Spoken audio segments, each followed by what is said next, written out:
ध्यानाभ्यास के लिए कृपया अपने नेत्रों को बंद कर लीजिए। मोक्ष मार्ग इतना ही है कि हम बाहर की दुनिया से मुंह फेर लें। बाहर की दुनिया से मुंह फेर लेने पर स्वतः ही हमको अपने सुख का अनुभव होने लगता है। हम मोक्ष मार्ग में आ जाते हैं। बाहर की दुनिया में सुख नहीं है, हमारा सुख हमारे में ही है। बस बाहर की दुनिया से मुख फेरना है, अबाउट टर्न करना है। इसी को शास्त्रीय भाषा में प्रतिक्रमण कहते हैं।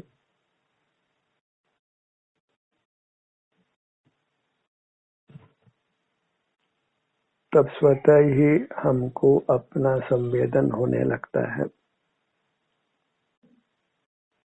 सिर से पैरों तक यह हमारा अमूर्त शरीर है, जो हमारा स्वरूप है।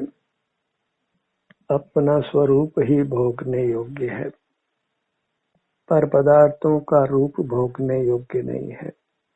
पर पदार्थों के नाम पर मूर्त पदार्थ ही इंद्रिय ज्ञान में ज्ञात होते हैं, जो सुख स्वभावी नहीं है।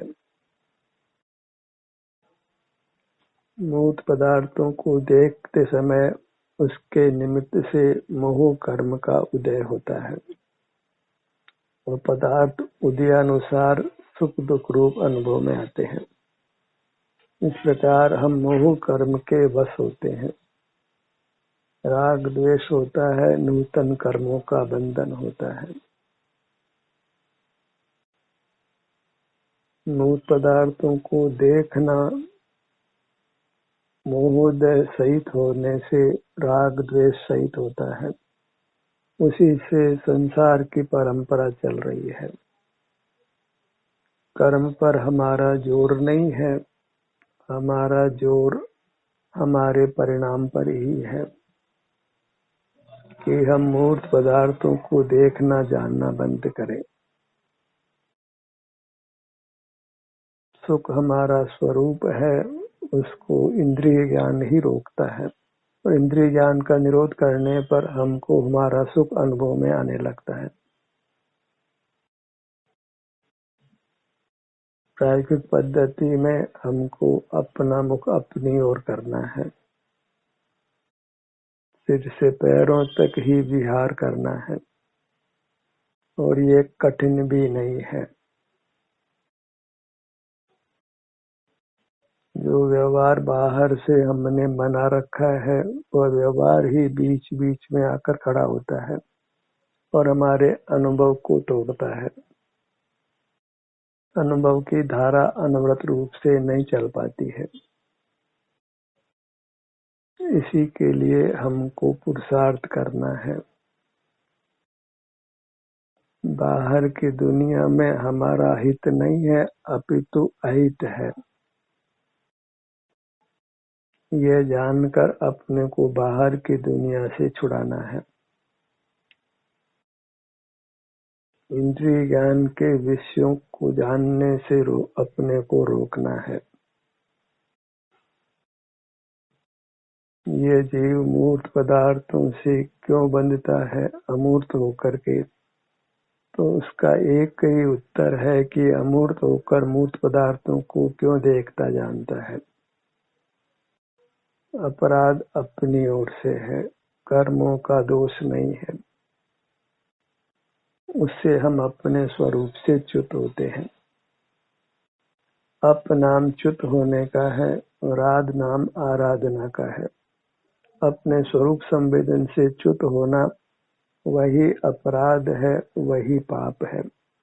उससे हमको रागादिक परिणाम होते हैं, जिससे हमारा स्वास्थ्य नष्ट होता है।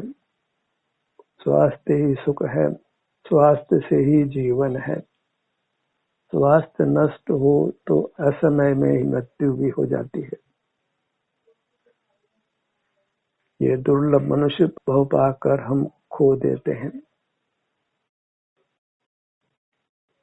हम पूरी आयु जीवन यापन करें इसके लिए आवश्यक है कि हम अपने को स्वस्थ रखें। स्वस्थ शब्द ही कहता है कि हम अपने में स्थित रहें। अस्वस्थ शब्द अपने में ही कहता है कि हम अपने से च्युत रहते हैं, अपने में स्थित नहीं होते।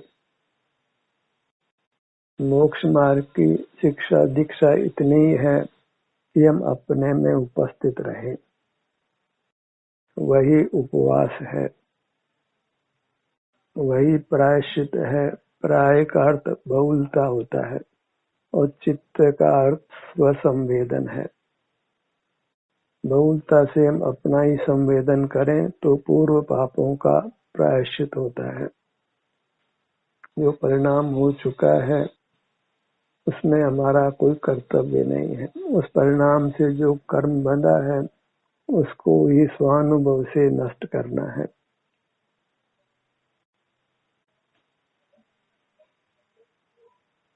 अपनी मूर्त से युक्त रहना इतना संक्षिप्त मोक्ष मार्ग है, न इससे न्यून है न इससे अधिक है। और अपने से युक्त होने में शब्दों का, अंकों का, इंद्रिय ज्ञान का कोई काम नहीं है। आप आपका अनुभव करे तो परमात्मा पद को पा लेता है। अच्छा यही है कि हम मोक्ष मार्ग का विस्तार नहीं करें। विस्तार में मूल मोक्ष मार्ग ही खो जाता है।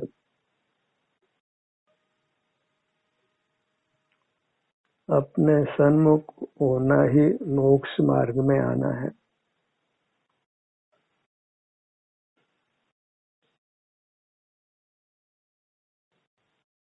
हम अपने सन्मुख हों और जो कुछ हम बाहर में संग भी करें तो ऐसे ही जीवों का संग करें जिनको स्वानुभव में रुचि हो, तो चर्चा वार्ता भी स्वानुभव की हो। अन्य चर्चा सब कुचर्चा है, विकथा है। कथा अपनी है, बाकी सब विकथा है। मोक्ष मार्ग का आराध्य अपनी मूर्त है, अन्य कोई नहीं है। अपनी रुचि, अपना प्रेम, अपना सम्मान ही हमको अपने सन्मुख करता है।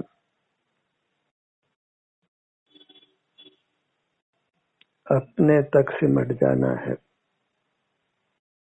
दूसरे की चर्चा वार्ता नहीं हो। पर चर्चा अधमा अधमा, उत्तमा स्वात्म चर्चा।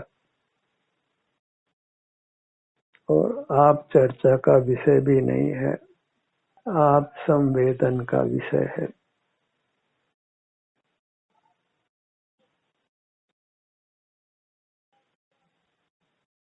अपना निज विस्तार वही हमारी दृष्टि का विषय हो। क्षेत्र को ही द्रव्य कहते हैं।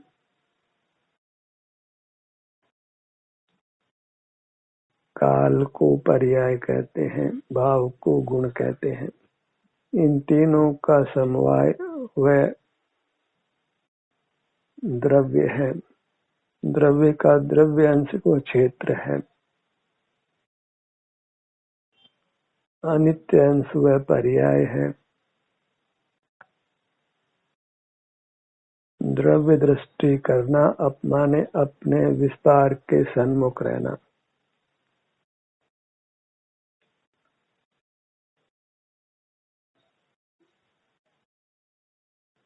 और अपने विस्तार के सन्मुख होने से अपने में जो है वह मिल जाता है। क्योंकि अपने में सुख है तो अपने विस्तार के सन्मुख होने से हमको सुख का अनुभव हो जाता है।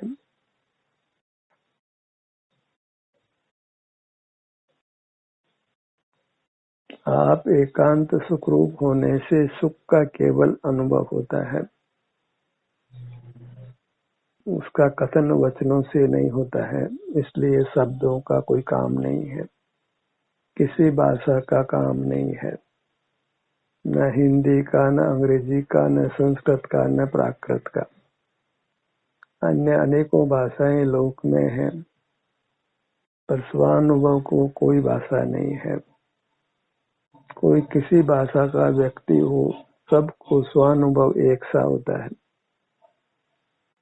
क्योंकि स्वानुभव भाषा से परे है। स्वानुभव पशु पक्षियों को भी होता है।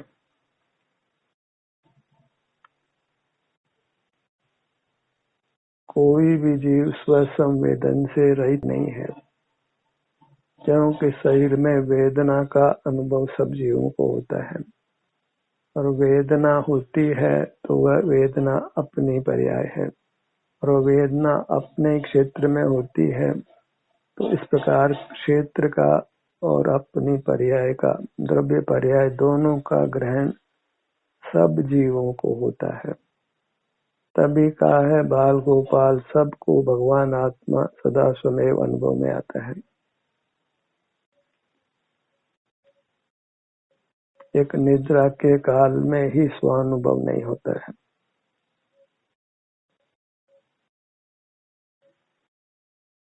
इसी स्वानुभव जो सब जीवों को होता है, उसी के बल पर जीव का ऊर्ध्व परिणमन होता है और परमात्म दशा को जीव पाता है। 2 इंद्रिय से 3 इंद्रिय जीव होता है, वह स्वानुभव के बल से ही होता है। 3 इंद्रिय से 4 इंद्रिय होता है। जितना भी ऊर्ध्व परिणमन होता है वह स्वानुभव से होता है।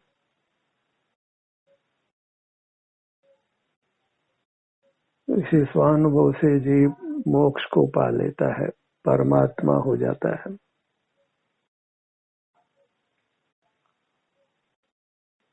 इस स्वानुभव की ही बलिहारी है, यही मोक्ष का मार्ग है।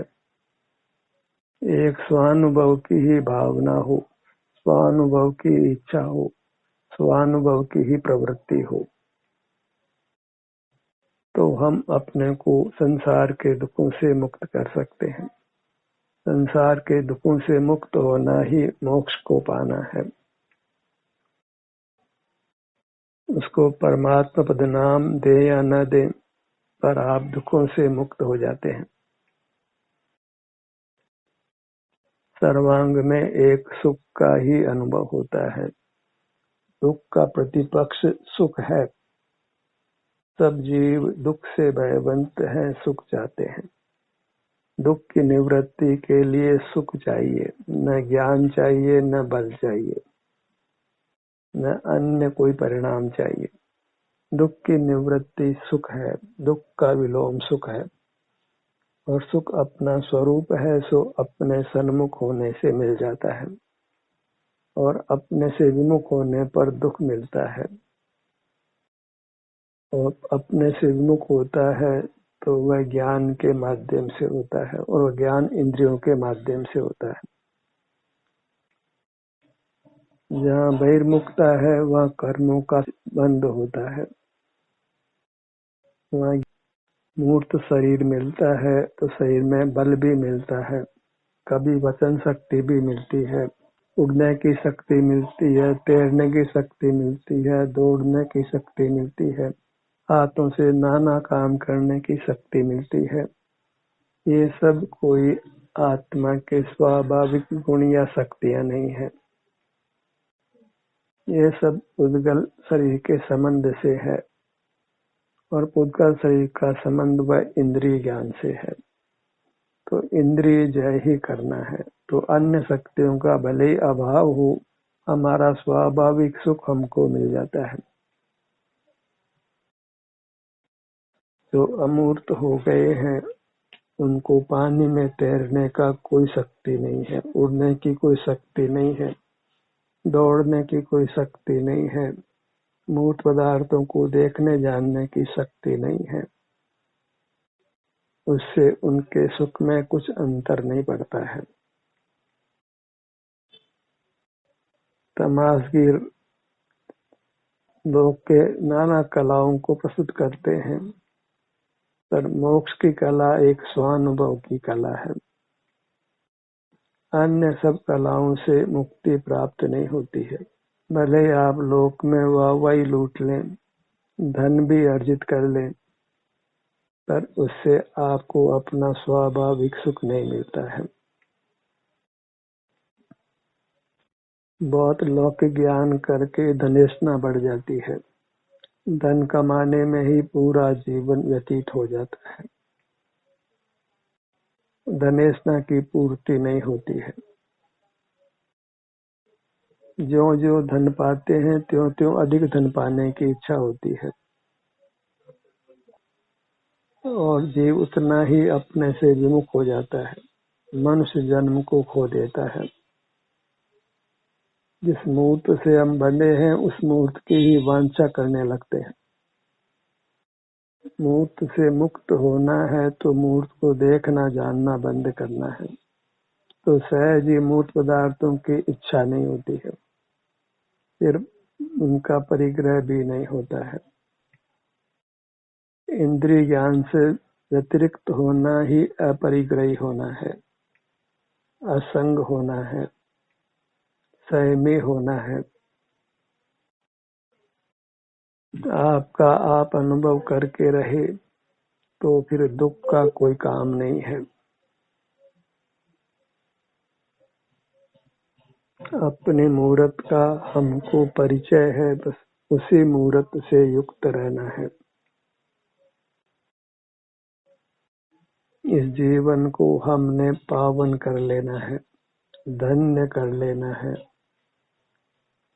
वह अपने आश्रय से ही है। हम अपना लोटा छान सकते हैं, सारे जगत का लोटा नहीं। हम अपने को मोक्ष पहुंचा सकते हैं, सारे जगत को मोक्ष नहीं पहुंचा सकते हैं। हम स्वयं मोक्ष मार्गी हो सकते हैं, सारे जगत को मोक्ष मार्गी हम नहीं कर सकते हैं। ऐसी सहज वस्तु व्यवस्था है।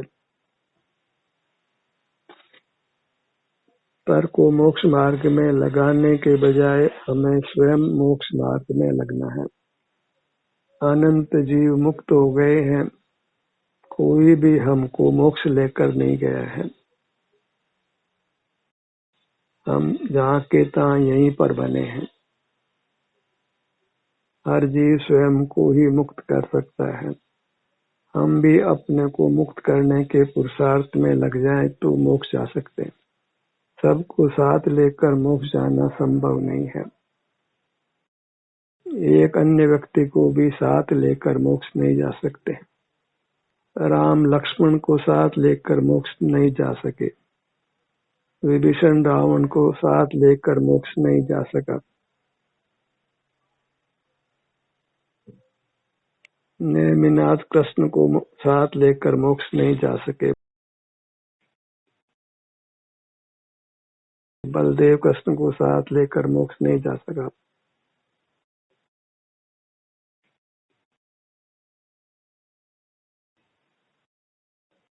सब स्वयं ही अपने को मुक्त कर सकते हैं। हमें भी यही करना होगा। हम अपना ही अनुभव करें, सारे जगत से विमुख हो जाएं तो हम सुख पा सकते हैं। दूसरों को मोक्ष मार्ग बताने में हमने बहिर्मुख हो जाना है, अपना अहित कर लेना है। पर आश्रय होगा, उसका फल संसार होगा। हमें केवल अपना आश्रय करना है। निमित्तों की चर्चा अच्छी नहीं है, उसमें पराधीनता होती है। यह निमित्त चाहिए, वो निमित्त चाहिए, तो फिर पराधीन रहिए। मोक्ष मार्ग को कोई निमित्त नहीं चाहिए। मोक्ष मार्ग अत्यंत स्वाधीन है।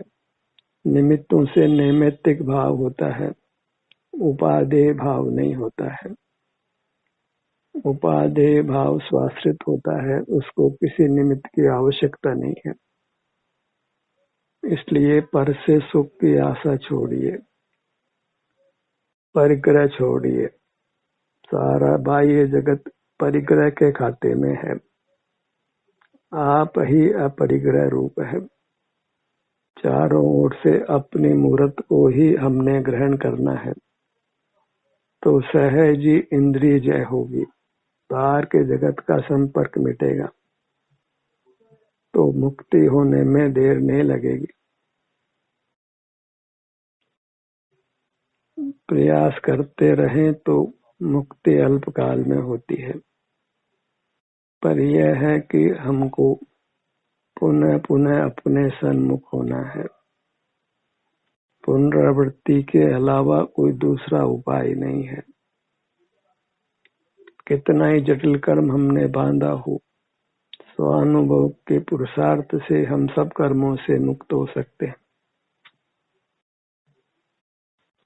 बस ये कार्य हमको इस भाव में कर लेना है। अन्य योनियों में इतनी सहूलियत नहीं है। असंगी जीव तो स्वानुभव का पुरुषार्थ किंचित भी नहीं कर सकते और बहुलता तो असंगी जीवों की है।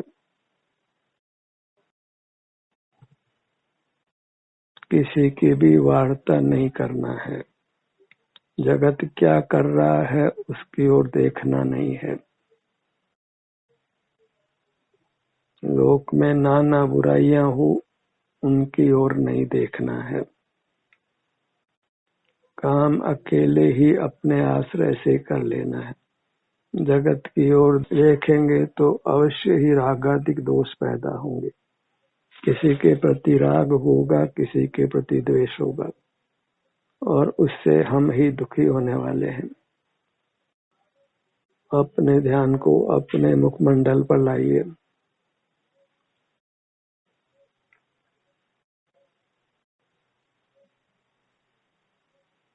गर्दन का भाग,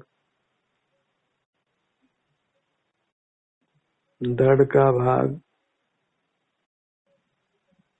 दाहिनी भुजा, बाईं भुजा, दायां पैर, बायां पैर, बड़े अंग तो हमको सुगमता से अनुभव में आते हैं।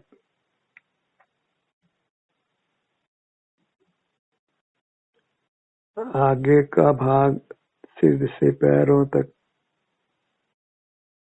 पीछे का भाग सिर से पीछे एड़ियों तक।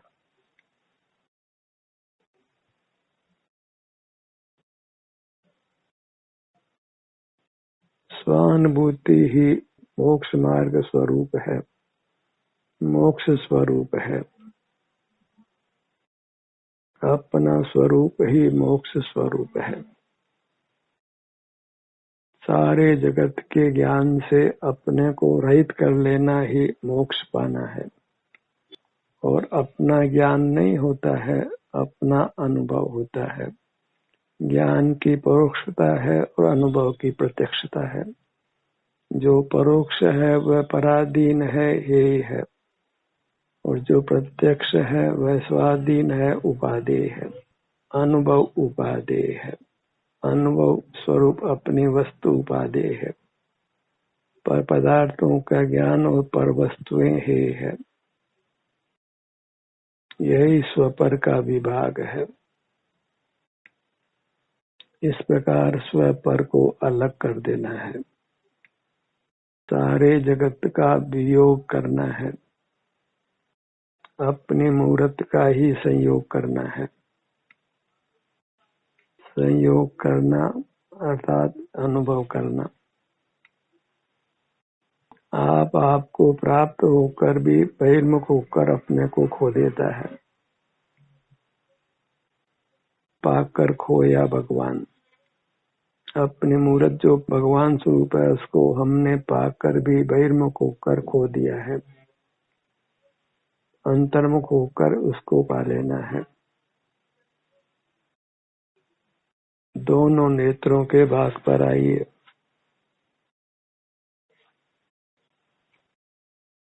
ध्यान करते हुए जब कभी मन अति चंचल हो तो उसकी चंचलता को रोकने के लिए लंबी श्वास लेना चाहिए।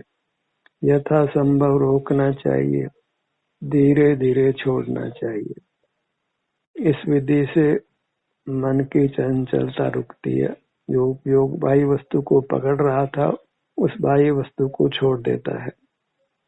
और जब बाह्य वस्तु का विकल्प छूट जाए तो फिर ये श्वासोच्छ्वास का प्रयोग भी नहीं करना है। सहज अपने सन्मुख रहकर सुख का अनुभव करना है।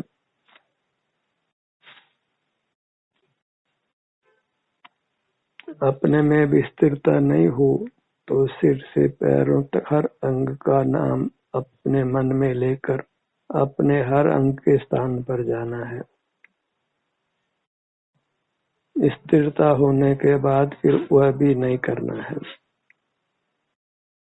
फिर अपना मुख सहज रूप से अपने किसी भाग की ओर रहता है, एक भाग से दूसरी ओर जाता है, तथापि शांति बनी रहती है। उत्तम सुख का अनुभव होता है। स्वास्थ्य उत्तम रहता है। इस मनुष्य जन्म का हम पूरा लाभ ले लेते हैं। मनुष्य जन्म ही अति मूल्यवान है। इसके हर पल को अपने उत्थान में लगाना है। इस कीमती मनुष्य पलों को बहिर्मुख रहकर नष्ट नहीं करना है। बाहर हम धन को नष्ट नहीं करना चाहते, और मनुष्य जन्म के उत्तम बहुमूल्य पलों को हम बहिर्मुख होकर नष्ट कर देते हैं। जो वास्तव में बहुमूल्य है उसको तो हम नष्ट कर देते हैं, और धन जो कि वास्तव में निर्माल्य है, अपना नहीं है, उसका हम ग्रहण करते हैं। सकल मूर्त पदार्थों को निर्माल्य संज्ञा है, अर्थात वे ग्रहण करने लायक, देखने जानने लायक नहीं है। अपनी मूर्त ही मूल्यवान है, आनंद का रसकंद है। अपने ध्यान को अपनी हथेलियों पर लाइए, पगतलियों पर लाइए, होठों के भाग पर लाइए, कहीं भी लाइए। सिर से पैरों तक आपको एक समान शांति मिलनी है, क्योंकि सुख गुण का फैलाव सर्वत्र एक सा है। पूरी मूर्त में सुख गुण का वास है, इसलिए पूरी मूर्त सुख स्वरूप है। किसी भाग से युक्त रहिए और सुख को पा लीजिए। संसार सागर से पार हो जाना है, दुखों से मुक्त हो जाना है। इतना ही करना है, इससे अधिक उहापोह करने में कुछ भी लाभ नहीं है, कुछ भी विकल्प करने में कुछ लाभ नहीं है। अपने अग्र ही रहना है, सिर से पैरों तक अपनी मूर्त के सन्मुख ही रहना है, और यह सुख स्वभावी होने से सुख को ही भोगते हुए रहना है। ध्यान का सत्र यही समाप्त होता है।